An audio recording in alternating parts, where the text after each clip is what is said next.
Good morning students once again. आज का हमारा टॉपिक है इकोनॉमिक रिफॉर्म्स। बहुत इंपॉर्टेंट टॉपिक है और इसको पूरी वीडियो को देखिएगा। सबसे पहले इस चीज़ को हम जानेंगे कि इकोनॉमिक रिफॉर्म कहाँ से आया और इसके फ़ायदे क्या हुए, क्या चीज़ें आई, क्या मजबूरियाँ रहीं कि इसको हमें अडॉप्ट करना पड़ा। ठीक है, ये क्लास 12 का टॉपिक है, लिबरलाइजेशन, प्राइवेटाइजेशन, ग्लोबलाइजेशन का। ठीक है, इकोनॉमिक रिफॉर्म। और हम इसमें डिस्कस करेंगे, इसके बाद जो हम डिस्कस इंपॉर्टेंट करेंगे कि इसमें जो न्यू इकोनॉमिक पॉलिसीज़ हैं, जैसे लिबरलाइजेशन का क्या इंपॉर्टेंट रोल रहा, प्राइवेटाइजेशन का क्या इंपॉर्टेंट रोल रहा, ग्लोबलाइजेशन का क्या इंपॉर्टेंट रोल रहा, इसको हम डिस्कस करेंगे। तो वन बाय वन डिस्कस कर देखते हैं इकोनॉमिक रिफॉर्म को। ठीक है, तो इकोनॉमिक रिफॉर्म यानी इकोनॉमिक को दोबारा से हमें समझने की ज़रूरत है। एक तरीके इकोनॉमिक रिफॉर्म, कुछ इकोनॉमिक्स में कह सकते हैं हम, कंट्री की इकोनॉमी के अंदर हमने कुछ चेंजेस किए और उसके क्या रीज़न थे, क्या मेन रीज़न थे कि हम उनको चेंज करना पड़ा, और उसको हम कहते हैं 1991। सबसे पहले क्या रीज़न थे? तो पुअर परफॉर्मेंस। क्या थी हम? Poor performance. पुअर परफॉर्मेंस, कुछ पॉइंट है इसमें। Poor performance of public sector. किस सेक्टर की? पब्लिक सेक्टर की पुअर परफॉर्मेंस। आप कहोगे सर पब्लिक सेक्टर क्या है? ठीक है, पब्लिक सेक्टर वो सेक्टर है जो कि गवर्नमेंट उसको देखती है। क्या करती है? गवर्नमेंट उसको हैंडल करती है। गवर्नमेंट, जैसे गवर्नमेंट कंपनी, चाहे वो एसबीआई हो, इंडियन ऑयल हो, हिंदुस्तान पेट्रोलियम हो, आपका रेलवे हो। ठीक है, ऐसी बहुत सी कंपनी है। नवरत्न कंपनी है, मिनी रत्न कंपनी है, 9 महारत्न कंपनीज हैं। तो ऐसी बहुत सी कंपनी जो गवर्नमेंट देखती है, और ये उसी को हम पब्लिक सेक्टर को हम गवर्नमेंट सेक्टर भी कह सकते हैं। ठीक है, तो उसकी जो परफॉर्मेंस है वो पुअर है। क्या है वो? पुअर परफॉर्मेंस है। उस पब्लिक सेक्टर की पुअर परफॉर्मेंस की वजह से इकोनॉमिक रिफॉर्म्स लिए गए, स्टेप्स लिया गया ताकि उसको हम सुधार सकें। उसमें जो करप्शन हो रहा था और उसमें रैट टेपिज्म हो रहा था, लोग काम करना पसंद नहीं कर रहे थे, तो वो चीज़ को हम सही कर सकें। फिर है हमारा deficit balance of payment. Deficit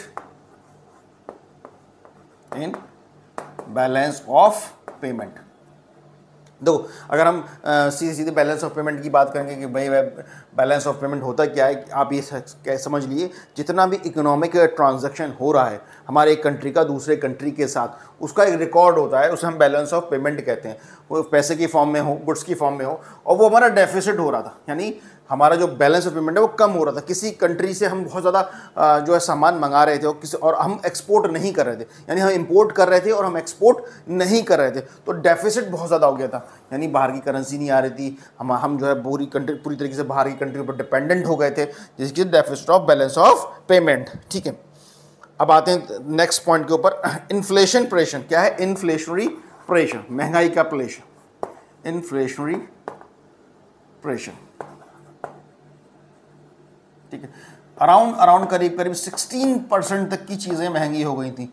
around कब की बात कर रहे हैं हम? 1990 की बात, यानी एक तरीके से 1982 आप 1990 के आसपास की बात कर लीजिए कि जब तक इसका जो प्रेशर था, महंगाई का जो सामान था, गुड्स थे, वो करीब 16% तक महंगे हो चुके थे। तो एक हमारे ऊपर प्रेशर था कि हम अपनी महंगाई को किस तरीके से कंट्रोल करें, किस तरीके से कम करें, तो इन्फ्लेशनरी प्रेशर। ठीक है, उसके बाद आता है fall in foreign exchange reserve. Fall in foreign exchange reserve. Fall in foreign exchange reserve. ठीक, क्या हुआ? हमारे फॉरेन एक्सचेंज मतलब बाहर की करेंसी हमारे इंडिया के पास, यानी आरबीआई के पास इंपोर्ट करने के लिए, एक्सपोर्ट करने के लिए करेंसी होनी चाहिए हमें। वो करेंसी हमारे पास सिर्फ मैक्सिमम 2 वीक्स की बची थी, 2 वीक्स की, जिसकी वजह से हमारे पास और प्रेशर था कि हम एक्सपोर्ट इंपोर्ट हम कैसे करेंगे अपने सामान को। सिर्फ 2 वीक्स की हमारे पास फॉरेन करेंसी बची थी, तो ये हमारे ऊपर मेंटली प्रेशर था कि हम किसी तरीके से इस चीज़ से बाहर निकल सकें। ठीक है, और अगर हम आज की बात करें कि हमारे पास नियर अबाउट $550 मिलियन के आसपास फॉरेन एक्सचेंज रिजर्व है। 550, और ज़माने में कितना था? नियर अबाउट 100 भी नहीं था, 50, 60, 80 भी हो सकता है। ठीक है ना, fall in foreign exchange reserve, ये भी एक रीज़न था, बहुत बड़ा इंपॉर्टेंट रीज़न था। ह्यूज बर्डन ऑफ डेप्ट। नेक्स्ट है ह्यूज बर्डन ऑफ डेप्ट। हम कर्जे में पूरी तरीके से डूबे हुए थे, करोड़ों का कर्जा, अरबों का कर्जा हमारे ऊपर था।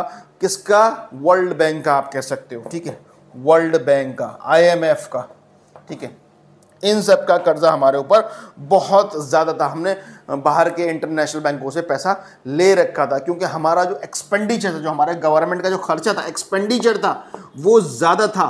किससे? रेवेन्यू से। रेवेन्यू से ज़्यादा था। गवर्नमेंट के ऊपर प्रेशर था और गवर्नमेंट लोन पे लोन लिए जा रही थी अपनी इन ज़रूरतों को पूरा करने के लिए। तो ये ह्यूज बर्डन ऑफ डेप्ट हो कन्वर्ट हो गया। यानी हम महंगा, एक तो हम कर्जे में गिर गए, ऊपर से हमारे पास महंगाई है। इसी वजह से महंगाई है, हम महंगा करते चले जा रहे हैं, हम कर्जा लेते चले जा रहे हैं, तो हमारे पास क्या होगा? हमारी इकोनॉमी पूरी तरीके से ठप हो जाएगी, गिर जाएगी, जिसकी वजह से हमारे ऊपर ये प्रेशर बन जाएगा कि हम लिबरल करें अपनी इकोनॉमी को, ग्लोबलाइज करें अपनी इकोनॉमी को, प्राइवेटाइज करें अपनी इकोनॉमी को। और एक पॉइंट इसमें और है, वो भी हम इसमें जोड़ लेते हैं, यह मिटाकर इसको, इनएफिशिएंट ऑफ मैनेजमेंट। क्या है? Inefficient of management, inefficient of management, ठीक है। हम मैनेज नहीं कर पा रहे थे अपने पब्लिक सेक्टर को, हम गवर्नमेंट कंपनीज को मैनेज नहीं कर पा रहे थे, हम ऐसे टैक्सेस बना रहे थे, हम टैक्सेस को बढ़ा नहीं पा रहे थे, टैक्सेस हमारे कम थे उसके हिसाब से, और हमारा जो रेवेन्यू था वो कम था, एक्सपेंडिचर ज़्यादा था, हम कर्जा ले रहे थे। ये क्या, किस चीज़ की निशानी है? इनएफिशिएंट ऑफ मैनेजमेंट की निशानी है। यानी हम अपने कंट्री को प्रॉपर तरीके से नहीं चला पा रहे थे, अपने रिसोर्स को प्रॉपर तरीके से यूज़ नहीं कर पा रहे थे। हमारी जो डोमेस्टिक कंपनी थी वो बाहर की कंपनियों के आगे बिल्कुल बीट नहीं कर पा रही थी, उनको कंपटीशन नहीं फेस कर पा रही थी, और बाहर का जो सामान था, इम्पोर्ट ऑफ गुड्स था, वो बेटर क्वालिटी का था, और जो हमारी डोमेस्टिक कंपनी थी उनकी जो क्वालिटी ऑफ गुड्स था वो बहुत ज़्यादा चीप एंड कह सकते हो as compare to the foreign countries के हिसाब से। तो ये सारी चीज़ें इनएफिशिएंट मैनेजमेंट को शो कर रही थी कि हम कर्जे में डूबे हुए हैं, हमारे पास फॉरेन एक्सचेंज रिजर्व भी नहीं है, जिसकी वजह से हमारे ऊपर एक साइकोलॉजिकली प्रेशर भी था और इकोनॉमिकल प्रेशर भी था कि हम इस इकोनॉमी से कैसे निकले, कैसे रिवाइव हों। इसी वजह से हमने न्यू इकोनॉमिक पॉलिसी को अडॉप्ट किया। कब अडॉप्ट किया? 1991 में, जुलाई 1991 में। उस time finance minister Manmohan Singh थे, जिन्होंने ये बहुत ही इंपॉर्टेंट फैसला लिया, और he is a very generally बहुत ज़्यादा इकोनॉमिक्स्ट है, बहुत ज़्यादा अच्छे इकोनॉमिक्स है। उसके हिसाब से ये सारी चीज़ें उन्होंने दूर करी, और एक प्रेशर बनाया गया इंटरनेशनल ऑर्गेनाइजेशन की वजह से, IMF की वजह से, IMF ने बनाया, वर्ल्ड बैंक ने बनाया, और हमें करीब करीब इस सिचुएशन से निकलने के लिए $7 बिलियन भी हमको दिया गया। और हमसे ये कहा गया कि लिबरलाइजेशन करिए, अपनी जो इकोनॉमी को ओपन करिए हमारे मार्केट के लिए, ग्लोबलाइज करिए, प्राइवेटाइज करिए, लिबरल करिए, ताकि हम अपने लोगों को, अपनी कंपनीज को भी वहाँ पर इन्वेस्ट कर सकें।